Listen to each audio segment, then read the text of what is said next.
no show in particular. I mean, there were so many, that I would admittedly watch. I think I mentioned a bunch of them, like Finding Bigfoot and River Monsters, and even other ones like that. And I have a friend from college who works as like a production assistant on a few like the home improvement ones. So like I did interview him a little bit to see how much contact he had with the family, like how much, how long they would stay. So that stuff was helpful.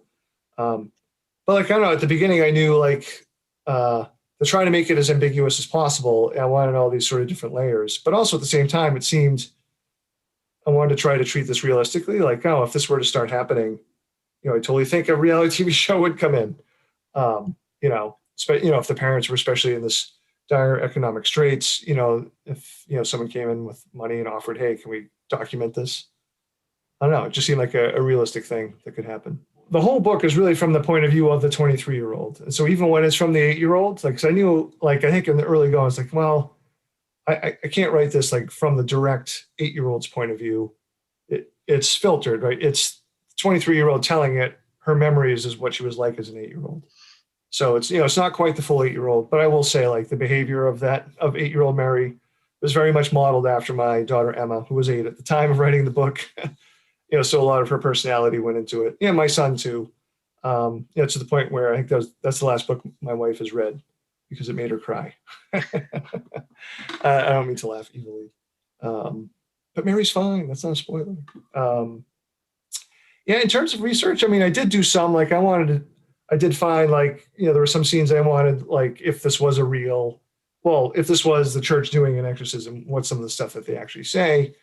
So that's on the net. It didn't take that much to find it.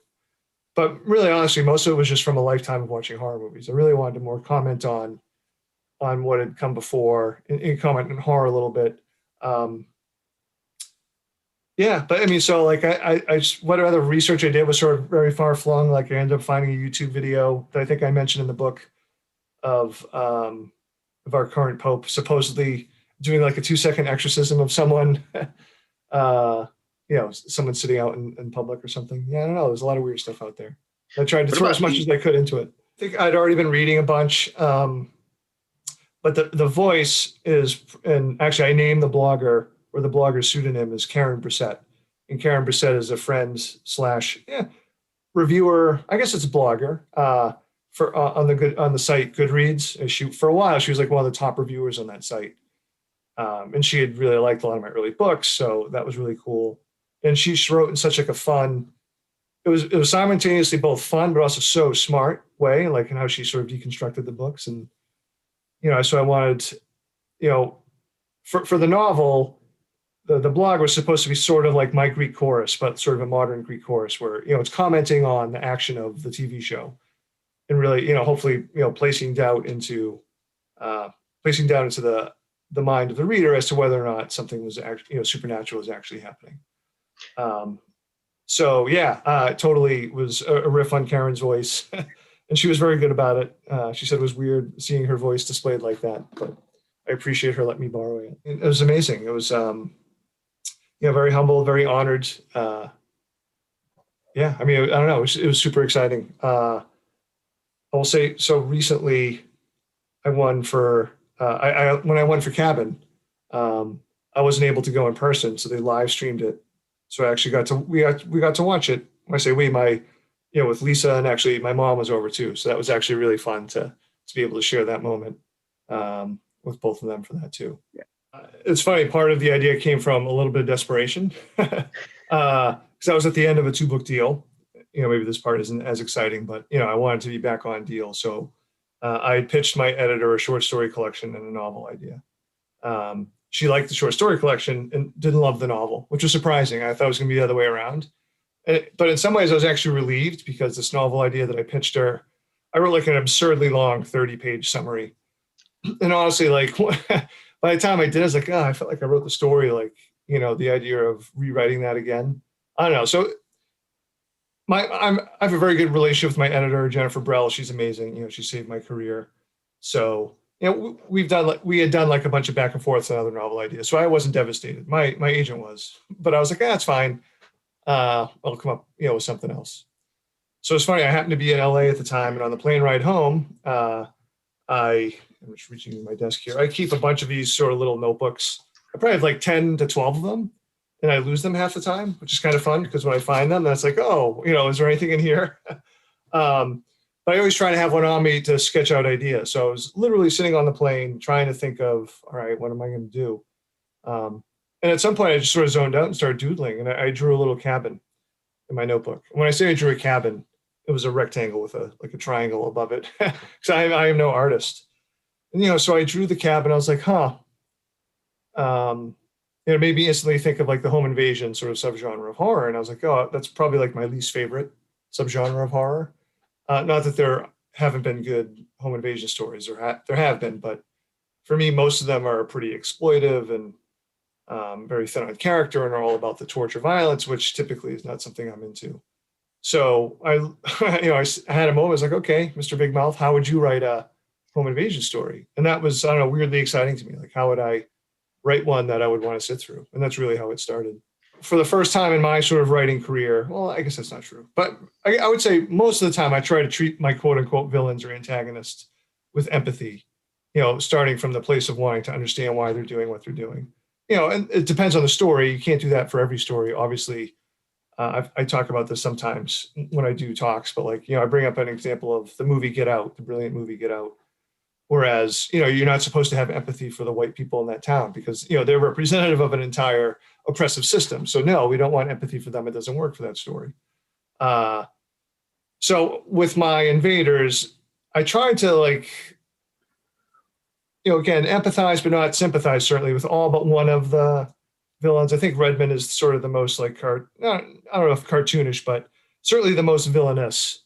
And I really wanted him to sort of represent some of the worst aspects of what was going on culturally, and politically, particularly during the Trump administration.